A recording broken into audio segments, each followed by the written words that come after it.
Hello everyone, मेरा नाम पुष्पा है। मैंने नेट जून 2025 की परीक्षा में 100 परसेंटाइल हासिल किए हैं। मैं 3 बार जेआरएफ क्वालिफाई कर चुकी हूँ। आज मैं आप सभी के सामने इस डीकेटी चैनल के माध्यम से अपनी रणनीति और अपने जेआरएफ के अनुभव और अपने संघर्ष है वो साझा करना चाहूँगी। सबसे पहले ये है कि मेरा बैकग्राउंड है वो ग्रामीण इलाके से है। मैं हिसार ज़िले की निवासी हूँ, जिसमें गांव सदलपुर है। मेरी प्राथमिक शिक्षा भी वहीं से गांव से ही हुई है और फिर मैंने अपनी मास्टर्स है वो जेएनयू से की और अब मैं कुरुक्षेत्र विश्वविद्यालय से पीएचडी कर रही हूँ। मैंने मास्टर्स के प्रथम वर्ष में ही जेआरएफ जो है ऑल इंडिया 5वीं रैंक के साथ उत्तीर्ण किया। फिर मैंने राजस्थान असिस्टेंट प्रोफेसर की परीक्षा के लिए प्रैक्टिस के लिए मैंने जेआरएफ दिया, तब मेरा फिर से क्लियर हुआ। और अब मैंने हरियाणा असिस्टेंट प्रोफेसर की परीक्षा के लिए जब दिया दोबारा से प्रैक्टिस के लिए, तो मेरा पहला रैंक है वो इसमें रहा। क्योंकि ये एक पहले से ही जैसे मैं तैयारी की थी मैंने डीयू एंट्रेंस के लिए, एमए के और जेएनयू एंट्रेंस के लिए, तो लगभग वही पुस्तकें नेट जेआरएफ में भी रही, वही पुस्तकें जो हरियाणा असिस्टेंट प्रोफेसर में भी रही। हाँ, नेट में एक अंतर है कि इसमें फर्स्ट पेपर होता है। नेट के फर्स्ट पेपर में 10 यूनिट होते हैं, जिसमें रिसर्च एप्टीट्यूड है, टीचिंग है, कम्युनिकेशन है, हायर एजुकेशन है, आईसीटी है और कॉम्प्रिहेंशन और ये सब विषय आते हैं। तो मैंने फर्स्ट पेपर में 50 में से 40 प्रश्न किए, 40 प्रश्न मेरे सही हुए और हिंदी साहित्य में मेरे 100 में से 85 प्रश्न सही हुए। तो सबसे पहले मैं आपको मेरे फर्स्ट पेपर की जो रणनीति है वो बताऊंगी। सबसे पहले मैंने फर्स्ट पेपर के लिए केवीएस मदान की बुक पढ़ी, हालांकि वो इतनी इफ़ेक्टिव नहीं थी। फिर मैंने जो दृष्टि की है वो बुक पढ़ी जो फर्स्ट पेपर के लिए, उसमें हायर एजुकेशन और आईसीटी वाला टॉपिक है वो बहुत अच्छे से दिया हुआ है। फिर मैंने कुमार भरत सर की जो अनअकैडमी की यूट्यूब वीडियोस हैं वो देखे और वो मुझे बहुत इफ़ेक्टिव लगी और प्रिसाइज भी लगी एग्ज़ाम के अकॉर्डिंग। तो मैंने वहाँ से अपने नोट्स बनाए और फिर जब कंसेप्ट उनसे क्लियर हो गया तो फिर मैंने अपनी प्रैक्टिस के लिए टेक्स्ट बुक ऐप से कुछ जो टेस्ट हैं वो लगाए। उसमें जो भी गलत आते थे वो मैं जो कुमार भरत सर के मेरे नोट्स थे उसमें ऐड करती गई, ताकि गलत जो चीज़ें हैं उनको मैं फिर से अपनी रिवीजन कर सकूं। और इसके अलावा यूथ कंपटीशन की बुक से मैंने पीवाईक्यूज़ प्रैक्टिस किए। मैंने कम से कम 50 पीवाईक्यूज़ जो थे फर्स्ट पेपर के, कुछ तो पूरा पेपर ही टाइम के अकॉर्डिंग करके देखे मैंने 4-5, परंतु बाद में क्या था जो मुश्किल प्रश्न थे कौन कौन से दिख रहे हैं वो रीड करके मैंने उनको फिगर आउट किया और उनको लिखा, ताकि वरना इतने 70 क्वेश्चन आप हर रोज़ नहीं लगा पाते हैं। तो मुश्किल प्रश्न है वो याद कर लो, ताकि अगर वो रिपीट हो एग्ज़ाम में तो आप उस प्रश्नों में दोबारा ना अटकें। तो फर्स्ट पेपर में जब मैंने एमए में दिया तब मेरे 37 नंबर थे और इस बार तो मैं ज़्यादा तैयारी भी नहीं कर पाई थी। तो मैंने जो नोट्स तैयार किए हैं तो वो मैं 2 ही दिन पढ़ पाई थी, क्योंकि मेरा focus Haryana assistant professor exam था जिसमें कि मैंने पहली रैंक भी पाई है। तो तब मैंने 2 ही दिन के लिए जो फर्स्ट पेपर है वो पढ़ी और उसमें मेरे 40 जो अंक थे, 50 में से 40 जो प्रश्न थे वो ठीक हुए। ये तो रही मेरी जो फर्स्ट पेपर है उसकी रणनीति। इसके अलावा हिंदी साहित्य विषय है उसकी मुझे मतलब बचपन से ही ऐसे थोड़ा 5वीं-6वीं क्लास से ही रुचि थी और ये मेरा प्रिय विषय भी था और इसमें अंक भी मैं हमेशा से अच्छे अर्जित करती आई थी। तो मैंने सोचा कि क्यों ना आगे इसी को एक करियर बनाया जाए, तो इसीलिए मैंने ये विषय चुना। एक तो पसंदीदा विषय था, ऊपर से अंक भी अच्छे आते थे, तो इसलिए मैंने इसको चुना। तो जहाँ तक पेपर की बात है, नेट जेआरएफ की पेपर में मैंने हिंदी विषय को कैसे किया, क्योंकि जेएनयू के एंट्रेंस एग्ज़ाम हो, डीयू के एंट्रेंस एग्ज़ाम हो या फिर नेट जेआरएफ का हिंदी विषय का जो पेपर है सेकंड पेपर, तो उसमें सेम ही सिलेबस रहता है, लगभग आपको सेम ही पुस्तकें पढ़नी पड़ती है।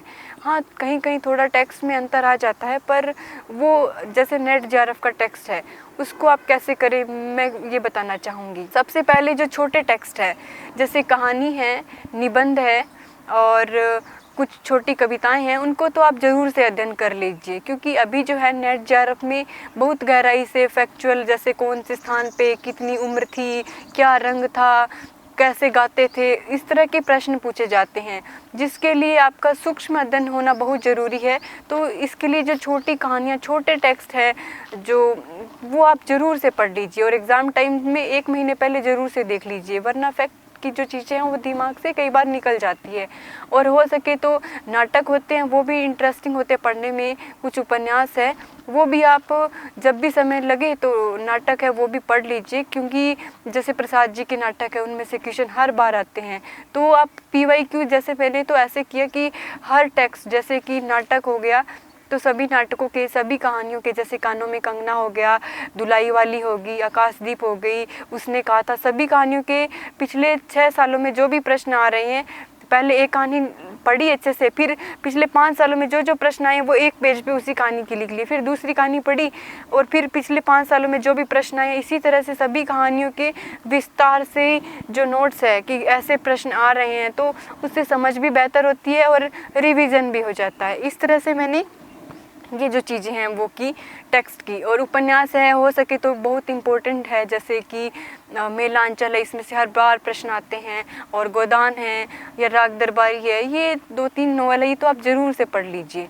और इसके अलावा जो है साहित्य का इतिहास की बात करें तो रामचंद्र शुक्ल का हिंदी साहित्य का इतिहास सभी अभ्यर्थियों के लिए रामबाण है, क्योंकि इसमें हर जो पंक्ति है वो, इसको हम हिंदी साहित्य का जो रत्न है वो भी कह सकते हैं, क्योंकि हर ऐसा कोई भी बहुत मुश्किल से कोई एग्ज़ाम मिलेगा कि जिसमें इनकी पंक्तियाँ ना पूछी जाती हो।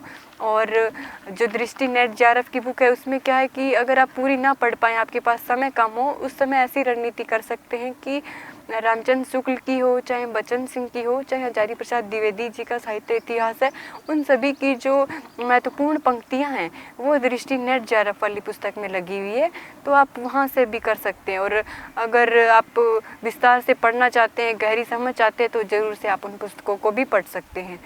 इसके अलावा दृष्टि की बुक के पीछे चाहे आप खुद से PYQs है, क्योंकि दृष्टि में तो क्या है, हर जैसे टेक्स्ट वालों के PYQs नहीं किए हैं, तो अगर आप खुद से मेहनत करके आप उनकी करें तो समय भी लगता है, तो उसके लिए मैंने सभी नोट्स अपने तैयार किए, तो वो मैं जल्दी अपने YouTube चैनल है उसका लिंक मैं डिस्क्रिप्शन में दे दूँगी, तो उसमें मैंने सभी टेक्स्ट के अलग अलग कहानी, सभी कहानियों का अलग अलग मैंने नोट्स तैयार किए, वो मैं आप सभी के साथ साझा करूँगी।